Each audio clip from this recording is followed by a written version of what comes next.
Vietnam south east এশিয়ার এমন একটি দেশ যেখানে পৃথিবীর সব দেশের ট্যুরিস্টদের আনাগোনা থাকলেও বাংলাদেশের ট্যুরিস্টদের আনাগোনা তুলনামূলকভাবে কম। বাংলাদেশি ট্যুরিস্টদের জন্য ভিয়েতনাম কিন্তু অন অ্যারাইভেল ভিসা সুবিধা দিয়ে থাকে, যেটা অনেকেই হয়তো জানেন। কিভাবে কম খরচে আমরা 6 রাত 7 দিনের এই প্যাকেজটি নিয়ে ঘুরে এলাম ভিয়েতনামের দারুণ দারুণ উল্লেখযোগ্য সব জায়গায়, তার বিস্তারিত সকল ইনফরমেশন আপনারা পেয়ে যাবেন এই ভিয়েতনাম সিরিজের এপিসোডগুলোতে, যা পর্যায়ক্রমে আসবে। সাথে ভিয়েতনামের ভিসা প্রসেসিংয়ের নানান তথ্য তো থাকবেই। চলুন তাহলে গল্পের শুরুটা শুরু থেকেই করা যাক।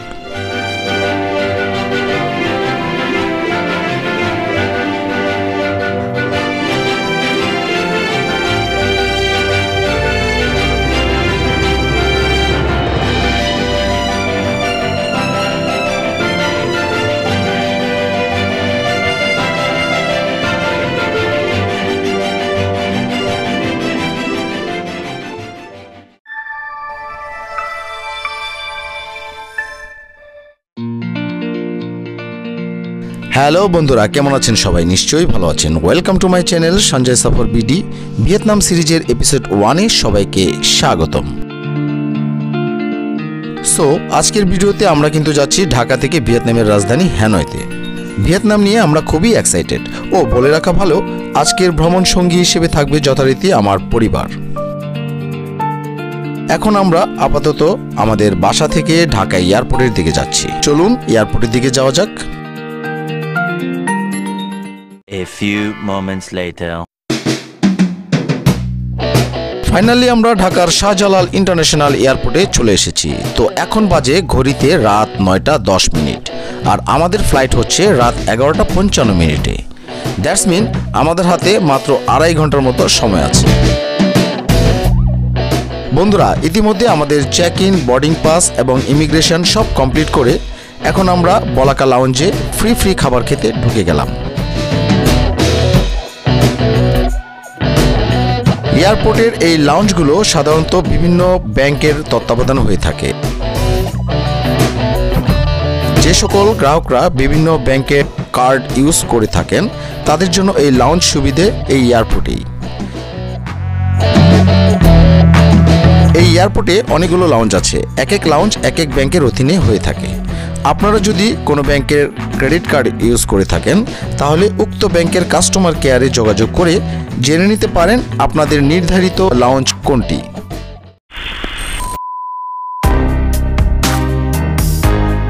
This is our plane, China Southern Airlines. Finally আমরা প্লেনে উঠে পড়েছি। এখন বাজে রাত 11:45। এই বিমানটি যেহেতু চায়নার, সুতরাং চীনের গুয়াংজোতে 4 ঘন্টার একটা ট্রানজিট হবে। ভালোই হলো, এই 4 ঘন্টা আমরা চীনের গুয়াংজো এয়ারপোর্টটা একটু ঘুরে বেড়াবো এবং ওখানকার কিছু খাবার টেস্ট করব ভাবছি।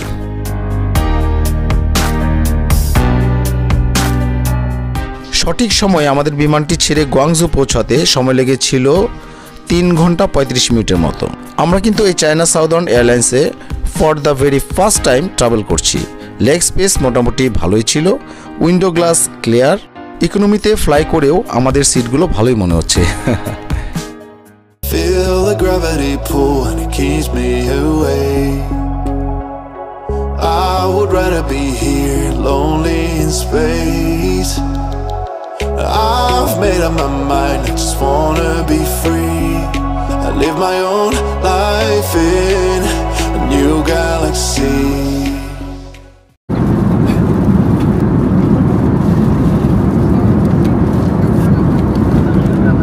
Banana,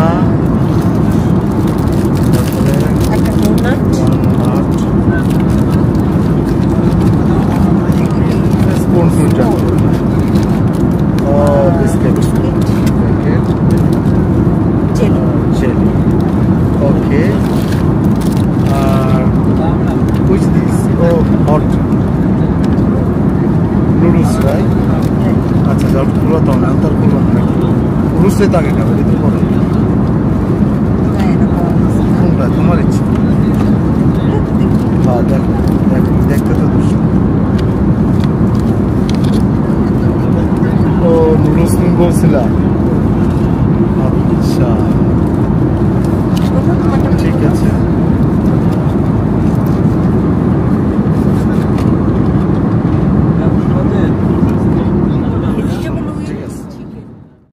I wanna be weightless in the silence of the night sky.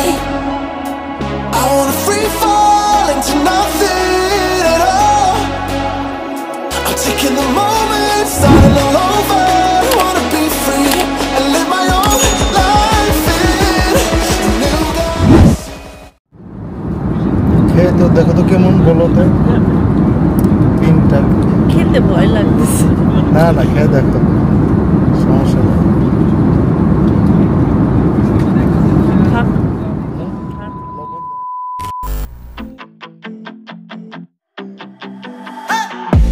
Finally আমরা চীনের গুয়াংজু এয়ারপোর্টে পৌঁছে গেলাম। এখানে আমাদের 4 ঘন্টার একটা বড় ট্রানজিট, তাই আমরা প্ল্যান করলাম সবাই ফ্রেশ হয়ে হালকা কিছু খেয়ে এয়ারপোর্টটা ঘুরে বেড়াবো। যেমন প্ল্যান তেমন কাজ। চলুন বন্ধুরা, আপনাদের এই চীনের গুয়াংজু এয়ারপোর্টটি একটু ঘুরে দেখাই। We went from lovers to just being friends. Play me like a song stuck in your head. But you still get my blood rushing. আমাদের এই লম্বা ট্রানজিট শেষ করে যথারীতি আমাদের কানেক্টিং ফ্লাইটে উঠে বসলাম। আমাদের ফাইনাল ডেস্টিনেশন ভিয়েতনামের Hanoi city. For the heartbreak, dance with me and let this old record play. Let it play, baby. Let it play, baby. Dance with me and let this old record play. I know you see me cross the room. Let's skip to the end. I wanna be what keeps you sleepless. বন্ধুরা, finally আমরা ভিয়েতনামের হ্যানয়ের এয়ারপোর্টের সকল formality শেষ করে এখন আমরা যাচ্ছি আমাদের পূর্ব নির্ধারিত হোটেলে। যেতে যেতে আপনাদের সাথে ডিটেলসে আলোচনা করব। অন অ্যারাইভেল ভিসা নিয়ে এখানে এসে কিভাবে আমরা স্টিকার ভিসা নিলাম এবং এই ভিসা নিতে ভিয়েতনাম ইমিগ্রেশনে আমাদের কি কি করতে হয়েছে তার বিস্তারিত। সো শুরু করা যাক। ভিয়েতনামের হ্যানয়তে নামার পরে এয়ারপোর্টের ভিসা অন অ্যারাইভেলের একটা বুথ আছে। ওই বুথে গিয়ে ওদের কাছ থেকে একটা ফর্ম নিয়ে তা ফিল আপ করে আমাদের পাসপোর্ট সহ ওই বুথে দায়িত্বে থাকা ইমিগ্রেশন অফিসারের কাছে জমা দিলাম। এখানে বলে রাখা ভালো, বুথ থেকে ফর্ম নেবার সময় অফিসার আমাদের কাছ থেকে আমাদের ভিসা অ্যাপ্রুভাল লেটারটি দেখতে চাইল। যে লেটারটি আমরা বাংলাদেশে থাকা অবস্থায় ভিয়েতনাম এম্বাসি থেকে আমাদের ট্যুর এজেন্টের দ্বারা করিয়েছিলাম। অ্যাপ্রুভাল লেটারের উপরে একটা রেফারেন্স নাম্বার থাকে, তারা ওই রেফারেন্স নাম্বারটি তাদের দেওয়া ওই ফর্মের উপর লিখে দেয়। তো অবশ্যই আপনারা যদি বাংলাদেশ থেকে আসেন, অন অ্যারাইভেল ঠিক আছে, বাট এটার জন্য ভিসা অ্যাপ্রুভাল লেটারটা জরুরি। আর আমাদের ভিসা অ্যাপ্রুভাল এবং পুরো প্যাকেজটির ব্যাপারে হেল্প করেছে ট্রিপনেস্ট লিমিটেড। পাসপোর্ট এবং আমাদের ফিল আপ করা ফর্মটি ওই বুথে জমা দেবার পর আমাদের প্রায় 30 থেকে 35 মিনিটের মতো বুথের সামনে বসার জায়গায় বসে অপেক্ষা করতে হয়েছে। আমাদের প্রত্যেকটা পাসপোর্টে ভিয়েতনামের স্টিকার ভিসা সহ পাসপোর্টটি হাতে পেলাম। সাথে তারা একটি রিসিপ্ট আমাদের হাতে ধরিয়ে দিয়েছিল। এই রিসিপ্টটির মানে হচ্ছে এখন এই বাবদ প্রতি পাসপোর্টের জন্য আমাদের দিতে হবে $25। যদিও বা তাদের এই নিয়মটি সবার জন্যই প্রযোজ্য। যেহেতু আমরা পূর্বেই জানতাম, তাই আমাদের 3 জনের জন্য $75 আগে থেকেই আলাদা করে রেখেছিলাম।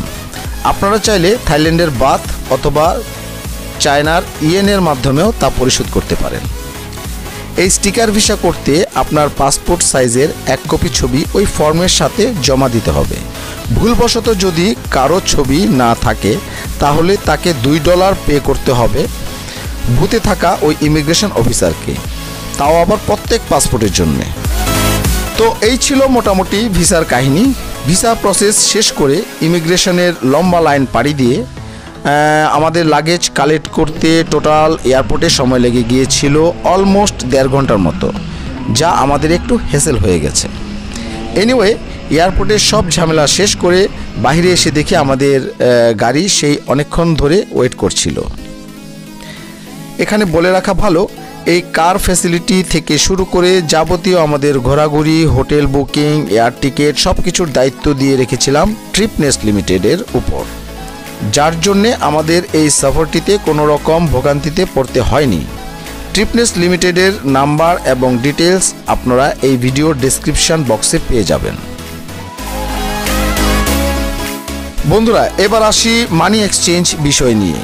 এয়ারপোর্টের ভেতরেই আপনারা অনেক মানি এক্সচেঞ্জের কাউন্টার পেয়ে যাবেন। চাইলে এই সব কাউন্টার থেকে আপনাদের ডলার ভাঙিয়ে নিতে পারেন। আর যদি আপনারা কোনো ব্যাংক কার্ড ইউজ করতে চান তাহলেও হ্যানয়ের এই নই বাই ইন্টারন্যাশনাল এয়ারপোর্টের ভেতরেই এটিএম বুথ পেয়ে যাবেন। আর যেহেতু নতুন দেশে এসেছেন, তো এখানকার মোবাইল সিম অবশ্যই আপনার জন্য খুবই অত্যাবশ্যকীয়। সুতরাং এই এয়ারপোর্টেই পেয়ে যাবেন নানান মোবাইল অপারেটরদের সিম। আপনি কতদিন এই দেশে স্টে করবেন তার উপর ভিত্তি করে আপনার পছন্দের সিম কালেক্ট করতে পারেন এখান থেকেই। আমরা 7 দিনের প্যাকেজের একটি সিম নিয়েছিলাম। খরচ পড়েছিল বাংলাদেশি টাকায় 1500 টাকার মতো। হ্যানয়তে আমাদের এই হোটেলের রুম ট্যুর থেকে শুরু করে পরবর্তী গন্তব্যের ভিডিও থাকবে আমার ভিয়েতনাম সিরিজের পরবর্তী এপিসোডে। বন্ধুরা, দেখতে দেখতে ভিডিওটি শেষ প্রান্তে এসে আমরা পৌঁছেছি। আমার এই ভিডিওটি যদি আপনার ভালো লেগে থাকে তাহলে অবশ্যই এই চ্যানেলটিকে সাবস্ক্রাইব করে পাশে থাকা বেল বাটনে ক্লিক করে দিবেন, যাতে করে আমার পরবর্তী নতুন নতুন এই ধরনের বিভিন্ন জায়গার তথ্যভিত্তিক ভিডিওর নোটিফিকেশান সবার আগে আপনার কাছে পৌঁছে যায়। আর যারা ইতিমধ্যে চ্যানেলটি সাবস্ক্রাইব করেছেন তাদের অসংখ্য ধন্যবাদ। তো বন্ধুরা, আমার পরবর্তী ভিডিও দেখার আমন্ত্রণ জানিয়ে আমি সঞ্জয় আপনার কাছ থেকে এখানেই বিদায় নিচ্ছি। সবাই ভালো থাকবেন, সুস্থ থাকবেন এই প্রত্যাশায়। টাটা।